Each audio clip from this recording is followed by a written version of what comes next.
Wow. I don't think I've ever seen one of these in person. You actually know what it is? I actually do know what it is. That's impressive. Yeah. I admit, I'm a car guy, and even I loosely know what this is. I mean, if I had saw it going down the road coming the other way, I probably wouldn't have thought twice. But since it's sitting here, it's stationary, I'm like, wait a minute. Well, I own 103 in Michigan, so. Wow. My buddy owns the other two. Although, if he came to this, he'd probably bring his Via. All right, so explain to the internet and the ignorant, what is this? It's a Coda. What year? They came out in 2012 and 13. It's the same car. It's just they suck at producing. So can you explain the story behind these things? What nationality are these? They were built in California, but it's a Mitsubishi Lancer body. Okay. Like if you take off the battery pack, there's still exhaust hangers in the drive shaft tunnel. So basically made about 117 of these things before they just went bankrupt, and that was it. Another electric car upstart. And it well, the running joke is that they call them Codas because they code, duh. So there's a lot of codes all the time on these things. They're kind of heaps, so they fit in well. Well, we're at the world's lamest car show, and you brought a silver electric car made by an upstart company in California that nobody knows about. But you do have the rarest thing here, by far. I'll take that as a compliment, then. That's my daily driver. It works. How far do you get on a charge? I never pushed it to its limits, but you know, it's EPA rated at like 80. Okay. Most people get around 100, but this is a small battery pack. My buddy, he's got a prototype. He's got prototype 0001, and he's got the extra large battery pack, and you can get like 150 out of that one. Wow. So I'm assuming you don't drive 80 miles to work. No, I drive maybe 10. I drive like 5, and I saw an electric Fiero for sale on Craigslist, and I really wanted to buy it, but that would be neat. Interesting. That would be really neat. Oh, it would have been so perfect. I would have painted it white with blue sparks going all the way down the side. Oh, that'd be awesome. But then you have to put like a little propane flamethrower on the top just to make it, you know, appropriate for a Fiero. Yeah. Maybe a smoke generator.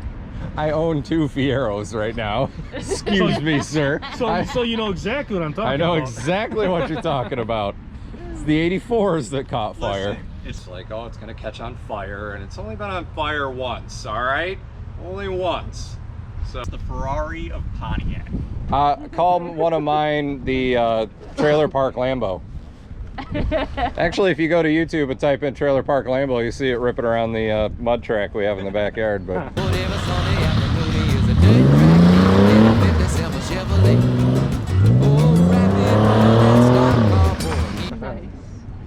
funny thing is that the trailer park we lived at for a couple of years, there were 2 of them there, so yeah. yeah, It fits. It fits. You can find these things on internet auction sites fairly often. Okay. They're, well, I mean, not often, but you find them there and they're cheap. Man, best in show. He'll come back around and play it, sure. Fucker's mint. Yeah. You know what it is? Hey. Custom speed strips. Custom speed strips. As a testament. No, I have no idea what it is. What? Is that how you hold the trunk they up? Popped off. Oh, they popped off. I can't get that one for you. Don't worry about it. It's not Actually, give me 30 seconds. But I'll open this up so you can see something a little more interesting. It says here, hold this up for a minute. tire inflation kit. Charger. Oh, okay. I like how they couldn't even be bothered to change the labels. Well, it was originally a tire inflation kit, but I put my charger here because that kit is, well, it's fix a flag. Oh, geez. So it's got 2 chargers in parallel, so you can actually charge at 40 amps. So this thing will do a full charge in 4 hours. You got all the electro digicals.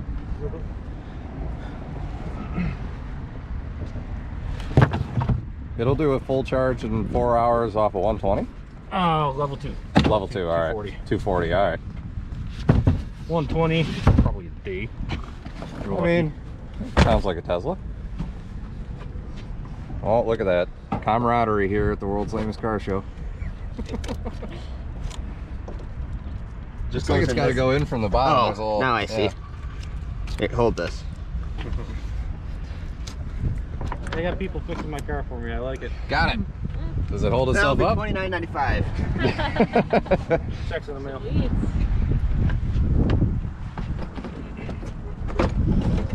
I've learned my lesson about leaving home without a toolkit. I drive a British car. I don't leave home without a toolkit. I used to own a Ford Escort, so same. No, not British car, same. No, not British car.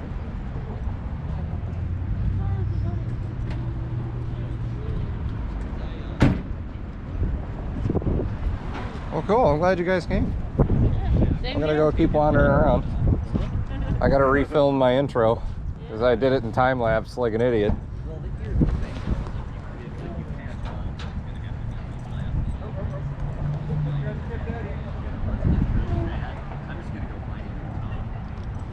We all know this car.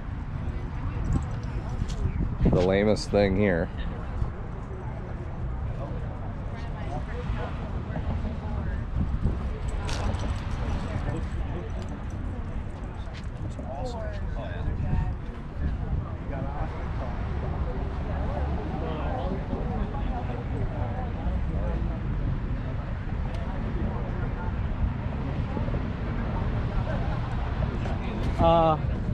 So what is this thing? So this is a V-Trucks. It's just alternate. It's a modified 2500 Chevy Express van. It's a series plug-in hybrid, also called a range extended electric vehicle, where the whole drive unit is electric, but once the battery's depleted, the generator kicks on in the front and it just charges the battery to keep it going. It goes about 35 miles on electric, about another 212 on gas. It's only got a 12-gallon tank because there's not much room in there with the battery. Everything underneath this is really packed in there tight.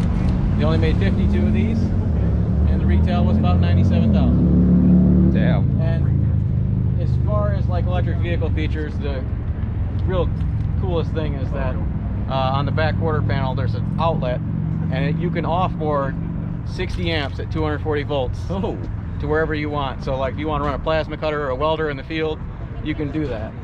So That's and it really gets about handy. 60 miles a gallon on average for me. Man.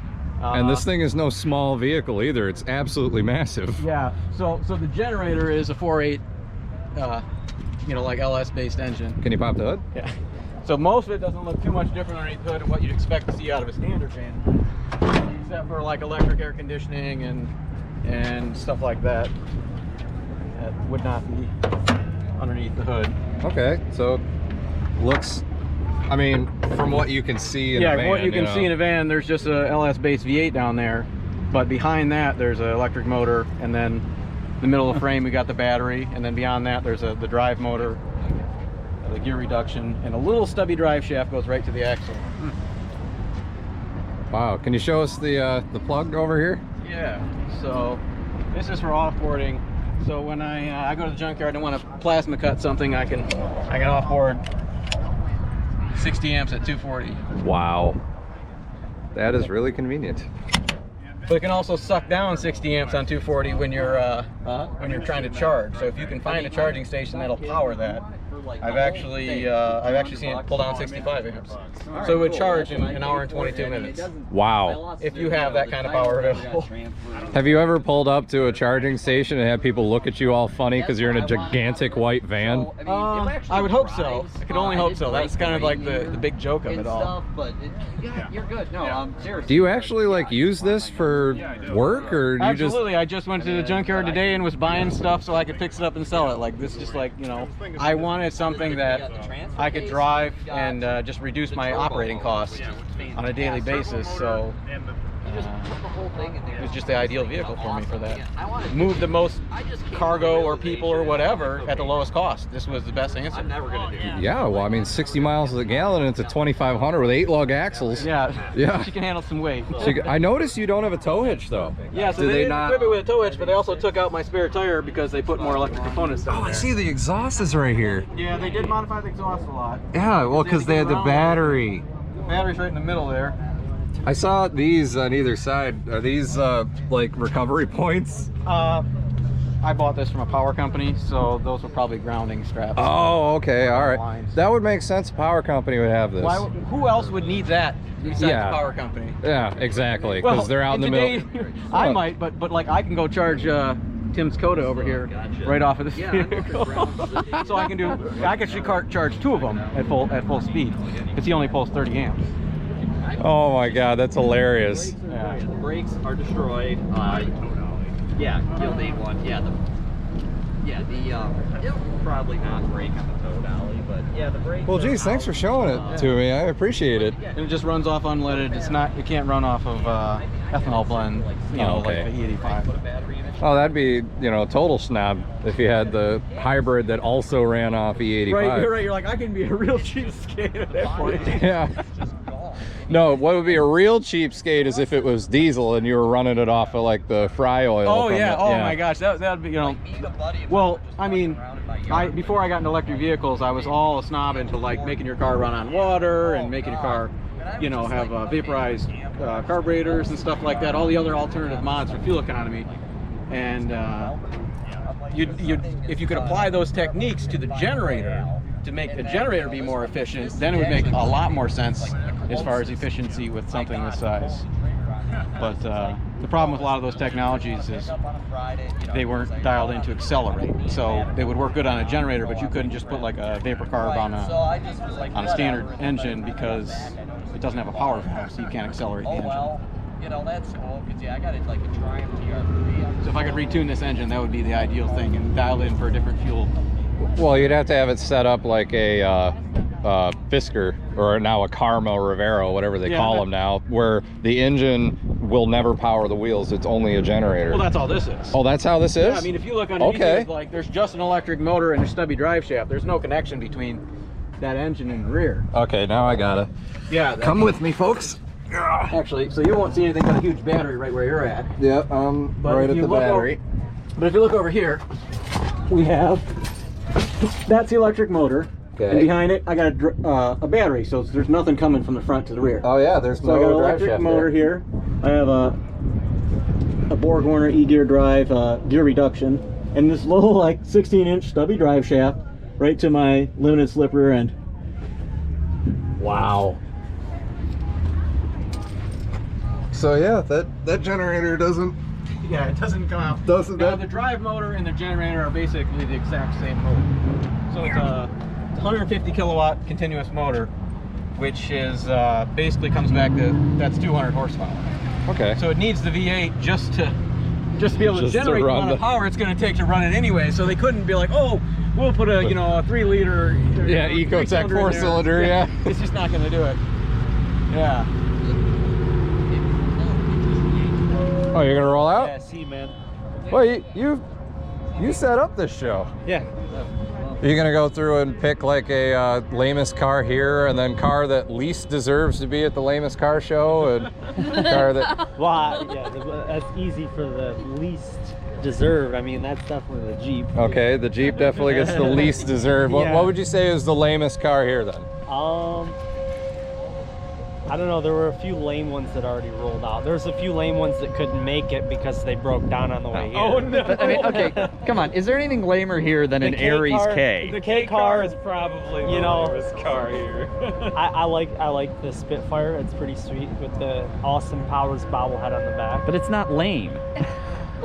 It's not reliable. That's true. Least likely to make it home. Yes. Yeah. Oh, Yeah. come on. I set that engine up. It's perfectly reliable. Yeah. Lamest thing I ever seen were those old Vegas. Oh, God, I yeah. love the Vegas. They're a little mini 1970 Camaro. Just smaller in every way. You can hear them rust in the driveway. You can hear them rust. Oh yeah. you could hear the aluminum liners of the engine just being eaten. Yeah, it's like fill up the oil and check the gas for me. Yeah, exactly. Fill up the. So you're saying K-Car, lamest thing here? Yeah. Okay. Congratulations, Dave.